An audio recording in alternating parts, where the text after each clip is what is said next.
Hey everybody, welcome to a special edition of Cheap Pops. As you can see, my co-host Nick isn't here today. He's out vacationing in parts unknown. What I want to talk about today, since this is a special episode, is World of Hurt Wrestling. You may not have heard of World of Hurt Wrestling. They're an independent promotion based out of New York, but they also do shows in Massachusetts and Vermont, which is where I saw them this past weekend, April 14th and 15th. I decided to go to back-to-back shows because I was on vacation. They were both in Vermont, which is within a couple hours of where I live. So I figured I'd go to both of them. The one in Burlington was on the 14th. It was in a hotel conference room that had the ceiling was maybe 3 feet above the top rope. So there was nothing going on off the top rope that night. It was kind of a small place, but the place was packed. The crowd was really hot. I thought it was a good show. But before the show went on, I walked around to check out, the wrestlers always have their tables and they have vendors and stuff. So I'm walking to one of the vendors and he's going through trading cards and he just hands me 3 trading cards. What the fuck am I going to do with these trading cards? I'm at a wrestling show. What am I going to do? Put them in my pocket and ruin them? Like, give me something to put them in. That's just stupid.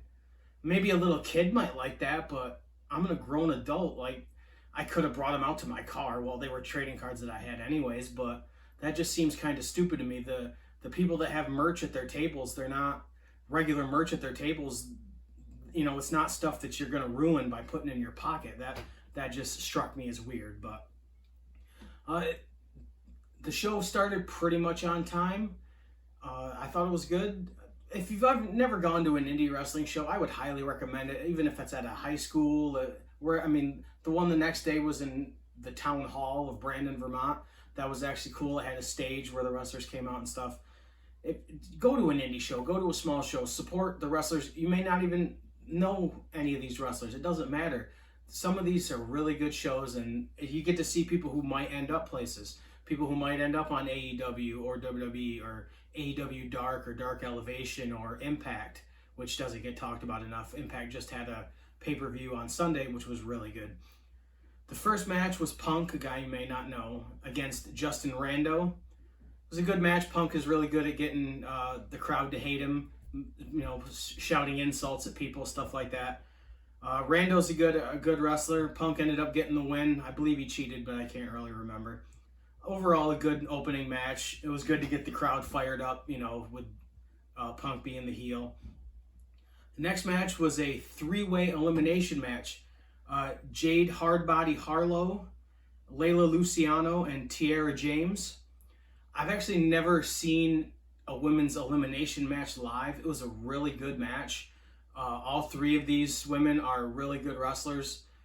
The woman that I thought would win won, Layla Luciano. Jade Hardbody Harlow is really good at being a heel. She's really good at firing up the crowd. The crowd was actually really into this match, which for some reason, a lot of the indie shows, the crowds don't get into the women's matches, which I don't understand because a lot of times they're just as good as the men's matches. But like I said, Layla Luciano ended up getting the win. The next match was Victor Vanko with Comrade Casanova against Mikey Cheese. If you haven't, Mikey Cheese is really good at his character. I mean, his merch is really cool. I mean, he's got a foam cheese belt. He has really cool shirts. As you can see, he's a friend of mine, so I support him. He's got his autograph photos, wrist cuffs. All of this was in the package with the belt, not the shirt. The shirt was $20 with stuff with it, but the belt with the wrist cuffs and the autographed photo was $20.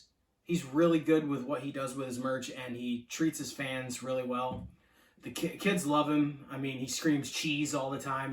It's a really good character. If you want to check out his stuff on YouTube, look at the Gouda guy, Mikey Cheese. He's got his matches up, and he does really funny promotional videos. He's actually a really good wrestler. This match was a Marquis of Moscow match. It had 3 3-minute rounds. It was for the USSR Championship. Victor Vanko ended up getting the win. Comrade Casanova kept interfering, so it was running down the time. It looked like Mikey Cheese was going to win, but it ended up going to time limit, so Victor Vanko kept the title. The next match, the Music Man against Shane Alden, who I like Shane. and he's kind of doing a cross between a redneck and a bushwhacker. He comes out to Cotton Eye Joe now. The Music Man, I think, is a great heel. He comes out with a tiny little toy ukulele, and instead of singing Tiptoe Through the Tulips, I believe he sings Tiptoe Through the Ring Ropes, which I think is hilarious. This time he didn't actually get the song out before the crowd started drowning him out with boos. The first time I saw him, he actually got the whole song out before the crowd started booing, and then he did the song again with the crowd booing, which is great. It's perfect for when he does it the second time. It's perfect for the crowd, you know, the music for the next wrestler to hit and the crowd to go nuts. It's perfect. I think he does it really well. He's a really good heel. Shane Alden ended up getting the win. I'm not surprised. I mean, he's pretty popular in this area. The next match was a Northeast Wrestling Championship match. Pierre the Beast of Vachon, who I've never seen before, but was actually really good, against Fox Vineyard. Fox Vineyard has been around the Northeast. You may have actually seen him on Ring of Honor at one point. Shane Alden, I believe, has been on Ring of Honor as well. Not lately, but a few years ago. The Northeast Wrestling Championship was a good match. Like I said, I've never seen Pierre Vachon before. He ended up beating Fox Vineyard for the World of Hurt title. I was surprised by that. It was really cool to see a new champ on the first night. Good match. I like Fox. Fox has got a lot of charisma. The crowd on the second night wasn't really into him, but the first night, of course, the first night had alcohol too, so that kind of helped. But the crowd was actually really into it. Sometimes in the small shows in these small buildings, the crowds can get really into it because they don't get to see wrestling live, and it is a different experience than going to like a WWE show or an AEW show. It's more intimate, and you can see up and coming wrestlers, which I think is really cool. And the matches are a lot different. They cater it more to a live crowd than they do the cameras and the hard cam and stuff like that. The final match, the main event, Dirty Dango, who was known as Fandango, but he's in Impact Wrestling now, against Big Trouble Ben Bishop, who is a tall dude. I will post pictures from this. I got my picture taken with him. He's got to be at least 6'9", 6'10". I look like a hobbit next to this guy. Dirty Dango's good at getting the crowd going. I mean, he's still got WWE name on him. You know, people know who he is, so that's always good to have. Even if you don't have a name, having a name, any kind of name on your show definitely helps. Ben Bishop used his power moves. I mean, the guy's huge, so he was pushing Dango around, pushing him outside the ring, doing tests of strength, stuff like that. It was actually pretty good. Dango couldn't really be the good guy because Bishop is, I think he played basketball for Vermont, so the crowd knew him, and there was people that knew him in the crowd, so it was good. He did great power moves. The Music Man interfered, so it ended up being, ended up being a double DQ, so there was no real winner. All in all, I thought it was a good show. No, that was the second night, but I loved looking around at the merchandise. I did only buy Mikey Cheese's stuff that day. Pierre Vachon had like pint glasses and stuff with his logo on it and shirts. I'm kind of picky on the shirts that I buy, and no offense to him, but it kind of looked like the stuff would start cracking as soon as you wash it, the way it was printed. Like I said, I'm picky on the stuff that I buy, so. But the first night was actually fun, the crowd being hot. Oh, I forgot about the opening match. The opening match was Steven Stetson, who is a cowboy, against Encore Moore. I've never seen Encore Moore before, but he did really, really good arm drags. I would imagine he likes doing stuff off the top rope because he just looks athletic, but with the way the ring was, he really couldn't. It was a good opening match. I forgot that was the opening match. But that was night one. It was a 2-hour drive there and a 2-hour drive home, so might be a kind of a long haul to some, but to me, I've gone to shows in Massachusetts, or I've gone to Boston, I've gone to New York City for stuff, and that's 4 hours, or New Jersey, that's 4 hours.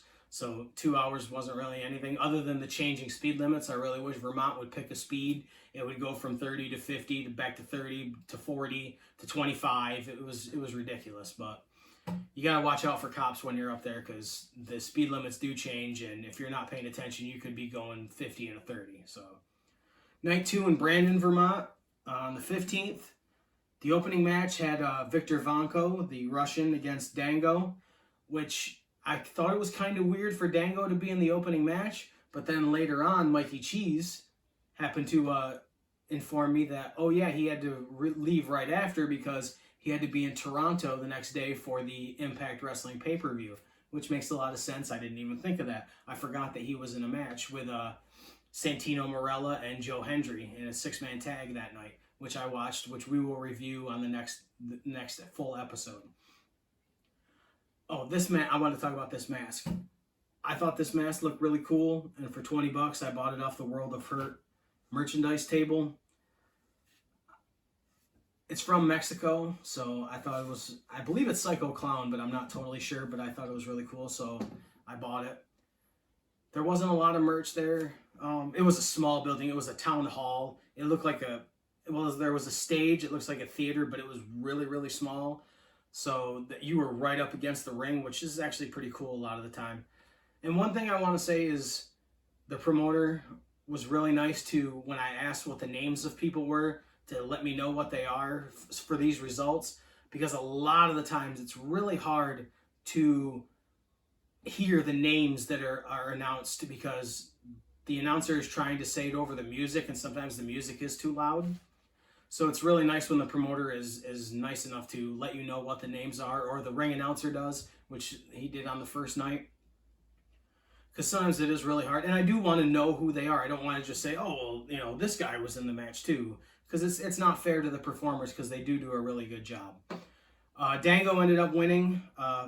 Viktor Vanko, I can't believe that a Russian, an old school USSR gimmick still works in small towns, but it really does. The USA chant starts, and they just insulted. Comrade Casanova is really good at egging on the crowd and insulting them, and calling them ugly and that they have no teeth and stuff. It's great stuff. The second match, Tiara James against Layla Luciano. I'm going to post a video from this match. Layla Luciano does the giant swing just like Cesaro does, and it's really, really good. She's really, really powerful. I think these two are really good wrestlers. There was a couple people in the crowd that were, bagging on the match, making comments, and if you don't like women's wrestling, that's fine, but don't hurt it for the rest of us, because I do enjoy women's wrestling, and these girls were working hard. They're really good wrestlers, and they put on a really good match. I think it was probably the best match of the night, and for somebody to be ragging on it openly, and it's not like they can't hear you in a small building, so maybe keep those kind of comments to yourself. I get that you don't like the match, that's fine, but don't hurt the performance that they're giving just because you don't like women's wrestling.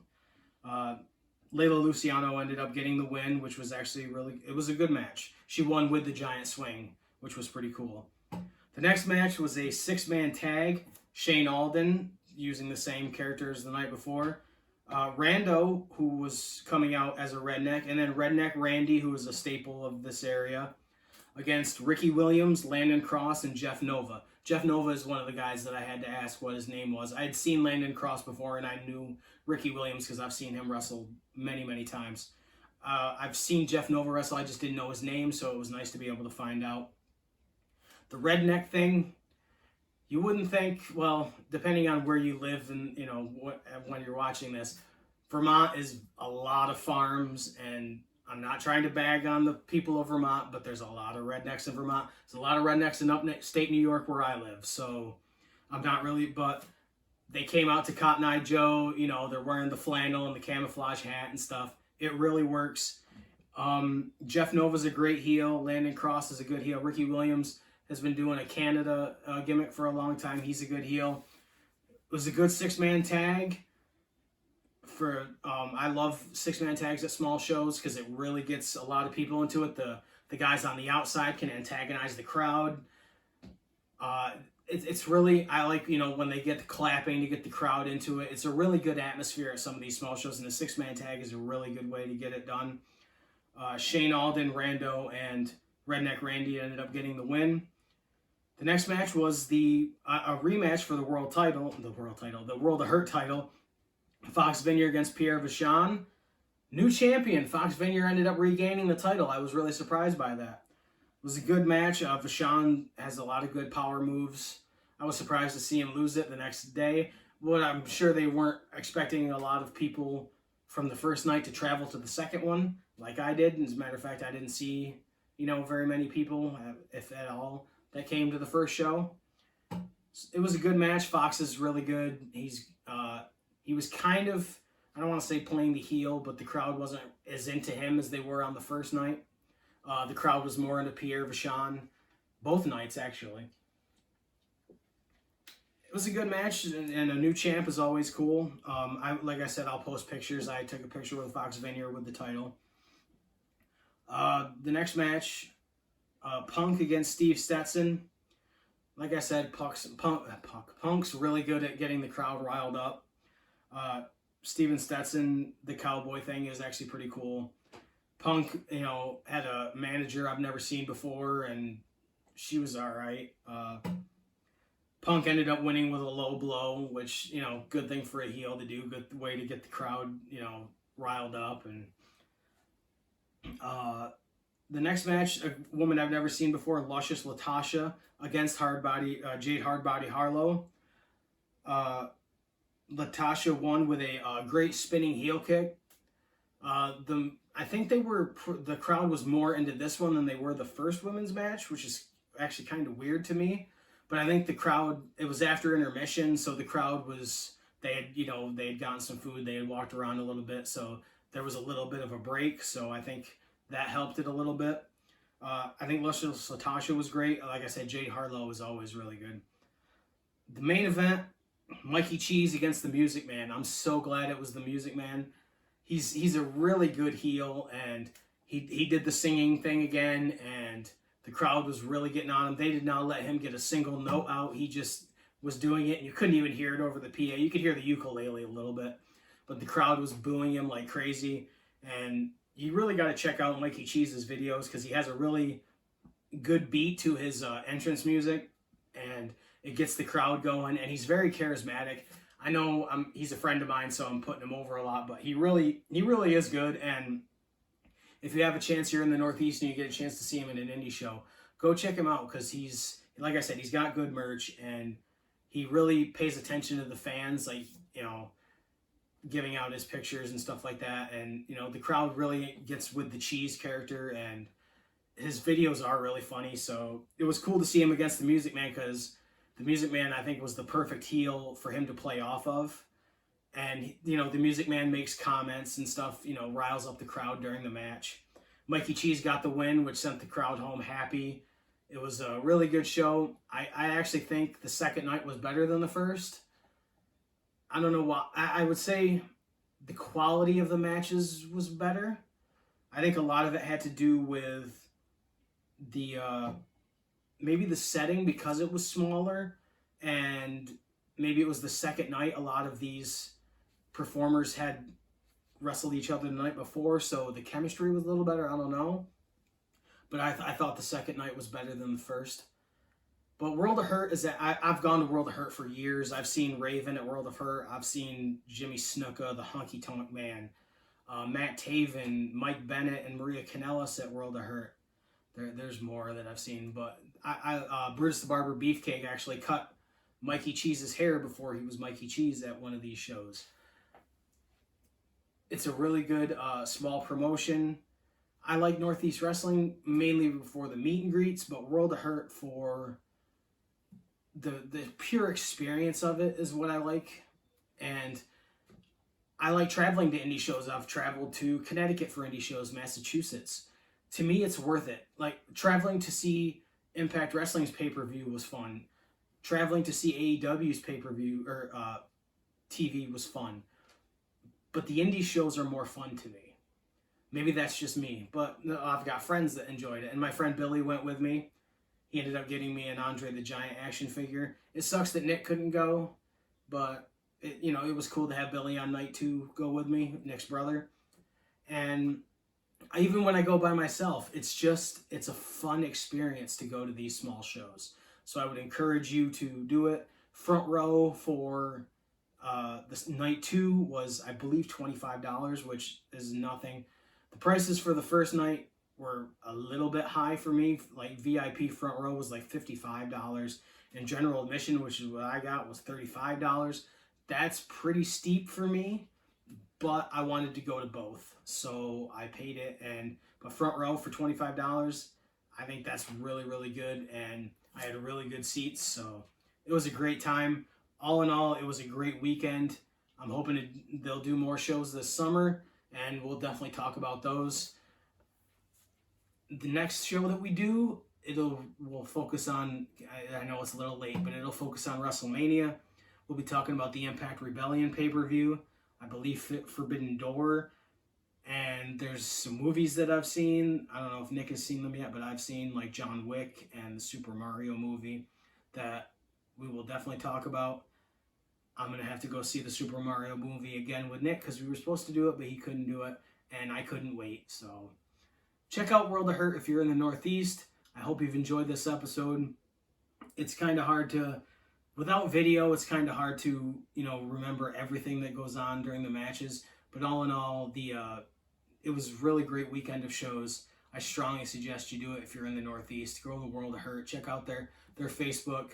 And, search some of these wrestlers. I'll put the results up so you can see the names. A lot of them are on Facebook. They're on Instagram, so you can check out their stuff. Because I really do believe it's a good idea to learn about a lot of these indie performers, because you never know where you might see them. So all I can say is support indie wrestling, support Cheap Pops on all our social media. It's at Cheap Pop Show, and we're going to be doing conventions. We're going to be going to more shows. Thanks for checking out this special episode.